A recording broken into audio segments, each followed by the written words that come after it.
Do you think the Prime Minister's feeling comfortable about dealing with Donald Trump, Stephen? Yeah, look, I don't think the PM will have any difficulties dealing with Donald Trump. I think actually Michael's given some wise advice there. I mean, Trump calls these press conferences in the Oval Office to humiliate other world leaders. He did it actually to the King of Jordan. This is just after I wanted to turn Gaza Strip into the casino spot of the Mediterranean. He humiliated the King of Jordan. He humiliated Zelensky, or attempted to humiliate Zelensky. And then he just perpetrated a string of lies to the South African Prime Minister. I mean, this bloke has no sense of decency. So I think Michael's advice is wise, and that the Prime Minister should meet on the sides and not fall for the sucker punch now that Trump's engaged with all world leaders to try and get them into the Oval Office, use the stature of the Oval Office to then perpetrate, like that last one with the Prime Minister of South Africa, like he actually perpetrated lies. He puts up photos, not even taken in South Africa.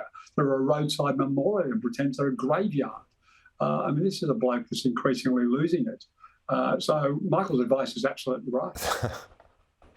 You and Michael both fired up today. I love it. The straight talking panel of the week. And Michael, but I know you've had a crack at Kevin Rudd, which is, it's what you're well within your rights to do it. And I don't think you're, in sort of casual parlance, I don't think you're Robinson Crusoe. You're not the only one accused of having a crack at Kevin Rudd. But really, when you look at the president, it's hard to imagine any diplomat doing much better. Really? I think Andrew Peckett would have done better. Absolutely, Michael. Come on, be serious. He's trying to humiliate the Canadians. It doesn't matter what their ambassador says. He's humiliating Europe. It doesn't matter what their ambassadors say. He's after Japan and Korea. Every ally he's got. It doesn't matter who their ambassador is. He's on, exporting his MAGA dogma to the rest of the world. And it doesn't matter who the ambassador is. I think it's disappointing, Michael, you continue not back Team Australia. I can't name a single ambassador of any of the 200 countries in the world who have diplomatic representation in Washington.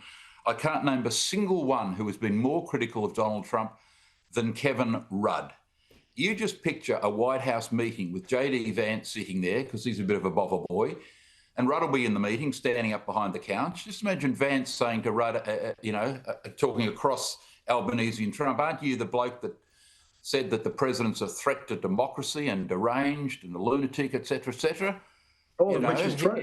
They could say to Albanese, weren't you just re-elected partly because you said how shocking Donald Trump was? Aren't you the country and you got smashed because you sucked up to Donald your defence Trump. spending? I mean, the single biggest issue overhanging that election was your party's relationship with Donald Trump. He spent 3 months saying he's the greatest leader in the world, and then, unfortunately, Donald destroyed. Peter doesn't know him.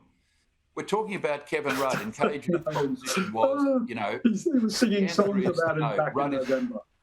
Rudd is the worst possible appointment there. Get on Team Australia. You should have had Stephen. They would have been better having you or Stephen Loosley, Michael Eason, Mary Eason, someone in the centre right of the Labor Party in the Kim Beazley mould who could smooth the waters. Stephen Conroy would have been a great one. Over there to Washington.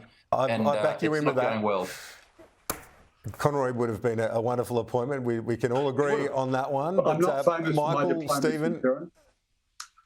No, well, you don't always need it, do you, in that role, to be honest. I think you need some straight talking. We always get it with you two, and I love it. Thanks. We'll see you next week.